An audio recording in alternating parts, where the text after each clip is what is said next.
Hello दोस्तों, मैं श्लोक कुमार आज आपके लिए प्रश्नावली स्टार्ट कर रहे हैं क्लास 9th का।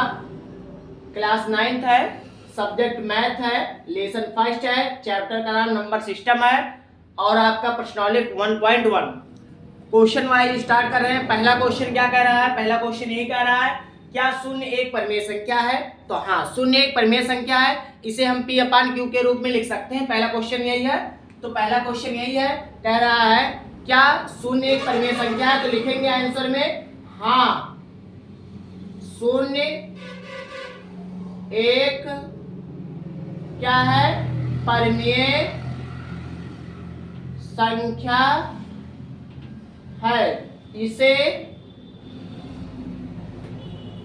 P/Q के रूप में लिख सकते हैं। क्या कर सकते हैं? लिख सकते हैं।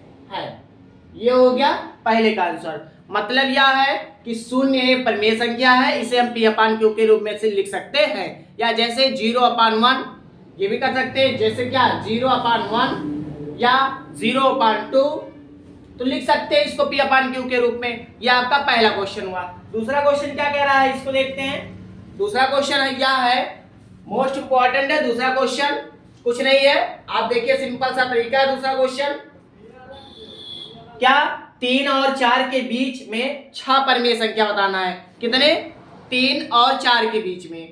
दूसरा क्वेश्चन आपका यही है, 3 और यह आपका आंसर है उत्तर 3 और 4 के बीच 6 या आप लिख दीजिए 6 परिमेय संख्या ज्ञात कीजिए। यह आपका क्या है? दूसरा क्वेश्चन है। क्या है दूसरा क्वेश्चन? 3 और 6 के बीच, 3 और 4 के बीच 6 परिमेय संख्या। तो कुछ नहीं है, किसके बीच? 3 और 4 के बीच। तो आप क्या करिए, डायरेक्ट आंसर लिखिए 3 और 4 के बीच में। तो कहने का मतलब ये 3 है और ये 4 है, इसके बीच में 6 परिमेय संख्या लिखना है। तो कुछ तरीका, आसान तरीका है, 3 और 4 को जोड़िए, 3 और 4 को जोड़िए, 3 और 4 3 7, क्या होते हैं? 4 3 7। तो एक काम करिए, यहाँ करिए 3 बटे क्या हो जाएगा? आपको पता है यहाँ 1 माना जाता है। अब इसमें जोड़ने पर आया 7, तो 7 यहाँ नीचे भी और 7 ऊपर भी। सेम फंडा यहाँ भी करिए, कुछ करना नहीं है क्योंकि आपने जोड़ा 4 3 7 होता है। तो ऐसे यहाँ 3 बटे 4 1 बराबर, सॉरी क्या आ जाएगा यहाँ 4 बटे 1। अब यहाँ करिए कितने से गुणा? 7 से ऊपर भी और 7 से नीचे भी। तो ये आपका आ जाएगा, क्यों? क्योंकि आपका 4 और 3 7। सेम ऐसे करना है सभी परिमेय संख्या में निकालने के लिए कि दोनों अंकों को जोड़ करके उतने से ऊपर और उतने से नीचे गुणा करना है। जब किसी के नीचे कोई अंक नहीं होता तो उसके नीचे हमेशा माना जाता है 1। चलिए 7 3 21, 7 1 7, 7 4 28 बटे 7। तो पूछा क्या था? 3 और 4 के बीच में 6 परिमेय संख्या। तो यहां लिखेंगे 3, अतः 3 और 4 के बीच 6 परिमेय संख्या। परिमेय संख्या तो क्या होगा? 3 और 4 के बीच 6 परिमेय संख्या। अब इसको देखते हैं। पहला 21 बटे 7 है और 28 बटे 7 है। तो 21 के बाद क्या आता है? 22, 22 बटे 7, 23 बटे 7, 24 बटे 7, 25 बटे 7, 2 2 4 हो गया, 26 बटे 7 और 27 बटे 7। 3 और 3 6। तो 6 परिमेय संख्या क्या हो गई? 22 बटे 7, 23 बटे 7, 24 बटे 7, 25 बटे 7, 26 बटे 7, 27 बटे 7। ये कितने परिमेय संख्या होंगे? 6 परिमेय संख्या है। तीसरा क्वेश्चन क्या कह रहा है? मोस्ट इंपॉर्टेंट है, ये आपको पर्सनालिटी वाइज हर क्वेश्चन करवा रहे हैं। तीसरा क्वेश्चन यही बोला है आपको, क्या 3 बटे 5 और 4 बटे 5, 3 बटे 5 और 4 बटे 5। आपका कौन सा क्वेश्चन है? तीसरा क्वेश्चन। तीसरा क्वेश्चन यही है, 3 बटे 5 और 4 बटे 5 के बीच कितने परिमेय संख्याएं? 5 परिमेय संख्याएं। कितने? 5 परिमेय संख्या ज्ञात कीजिए। कितने? 5 परिमेय संख्या ज्ञात कीजिए। तो आपको मैंने क्या बताया हूं? कुछ नहीं, सबसे सिंपल सा तरीका है। आप करिए क्या, इसको देखिए, आंसर से कुछ नहीं करना है, आसान तरीका है। आप यहां देखिए 3/5 है, 4/5 है। सबसे सिंपल तरीका है, ये आपका 4 3 7 हो जा रहा है, 4 3 7 हो जा रहा है, और ये 5 5 10 हो जा रहा है। तो 7 हो गया और यहाँ नीचे 10 हो गया। तो कुछ करना नहीं है। सबसे आसान तरीका, इस सवाल को हल करने के लिए आपको आसान तरीका क्या है बटे में करने के लिए? देखिए, जैसे ये 5/3 है, 5 में से 3 निकालेंगे, आपका आएगा 2 आएगा, और यहाँ 5 में से 4 निकालेंगे तब क्या आएगा? यहाँ भी आपका 1 आएगा।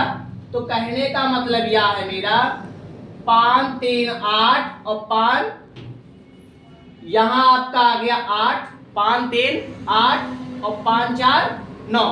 तो यह आ गया 8 और यह आ गया 9। तो कहने का मतलब है घटाने पर आपका कितना आ रहा है? तब भी आपका यहाँ 1 आ रहा है, और यहाँ घटाने तो कुछ करना नहीं है। कितने परिमेय संख्या है? 5 परिमेय संख्या है। तो अगर 5 बोला है तो 5 3 8 आ रहा है, तो घटाने मतलब आपका 2 यहाँ शेष बच रहा है, यहाँ 2 बच रहा है। तो 8 में से 2 निकाल दीजिए, बचेगा 6।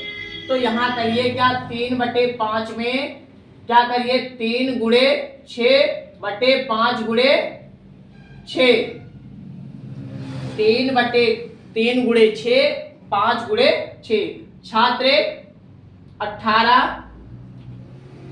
और 5 6 30, ये आ गया। सेम ऐसे यहां भी करिए, 4/5 में क्या करिए, 4 गुणे 6 और 5 गुणे 6, 6 चौके 24 और 5 6 30। मतलब यार हमने आपसे बताया 5 में से 3 निकालेंगे, आएगा 2, 5 3 8, 8 में से आपका 2 निकालेंगे, बचेगा 6। तो ऊपर 6 से गुणा और नीचे से भी 6 से गुणा। पूछा क्या है? 3 और 5 के बीच, 3/5 और 4/5 के बीच 5 परिमेय संख्या है। तो क्या लिखेंगे? 5 परिमेय संख्या क्या होगा? देखिए 5 परिमेय संख्या किसके? 3/5 और 4/5 के बीच, 18/30 और 24/30। तो 18 के बाद आता है 19/30, 20/30, 21/30, 22/30, एक लास्ट बचा आपका 23/30। कितने हो गए? 5 परिमेय संख्या। ये मोस्ट इंपॉर्टेंट 3 क्वेश्चन थे। इसके बाद आपका क्या आता है? बहुविकल्पीय प्रश्न आते हैं। आपका कहने का मतलब है सही गलत का चिन्ह आता लगाने के लिए, तो आप इसको कर सकते हैं। चौथा क्वेश्चन, जो कि आपको 3 जो क्वेश्चन थे ये आपको हमने बता दिया। जो आपका सही गलत आएगा वो पूछेगा प्रत्येक प्राकृतिक संख्या एक पूर्ण संख्या होती है। तो ये बताना है क्या प्रत्येक पूर्णांक एवं पूर्ण संख्या होती है? प्रत्येक परिमेय संख्या एक क्या होती है? पूर्ण संख्या होती है। तो ये आपको बताना है। तो हमने आपको क्या बताया? ये 3 क्वेश्चन थे। आपको सत्य असत्य वाला क्वेश्चन क्या है? बोला क्या है? नीचे दिए गए कथन सत्य है या असत्य है? बोला है प्रत्येक प्राकृत संख्या एक पूर्ण संख्या होती है, तो ये सही है। पहला विकल्प आपका चौथे का क्वेश्चन है, यहां लिख दे रहे हैं। चौथे का पहला क्वेश्चन कह रहा है क्या प्रत्येक प्राकृतिक संख्या एक पूर्ण संख्या होती है? तो ये क्या है? हाँ, सत्य है कि प्रत्येक आपकी प्राकृतिक संख्या एक पूर्ण संख्या होती है। दूसरा क्वेश्चन क्या कह रहा है?